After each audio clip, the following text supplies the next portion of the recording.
back to Hair Hacks for Girls, and today I have another hack for you. So I have my hair in a low bun, and I'm going to take it out to show you how to do that.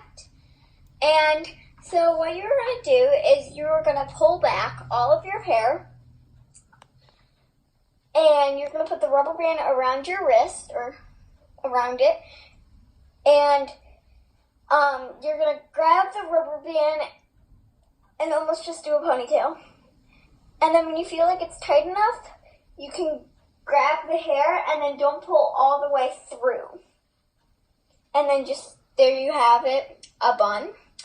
And you can just take parts you don't like and kind of fix them. And there you have it, a low bun. And you always can redo it if you don't like it. And yeah, and you could do the same thing for a low ponytail, except just like I was doing, except pull it through all the way. So yeah, thanks for watching Hair Hacks Girls. Make sure you stay tuned for more videos. Bye!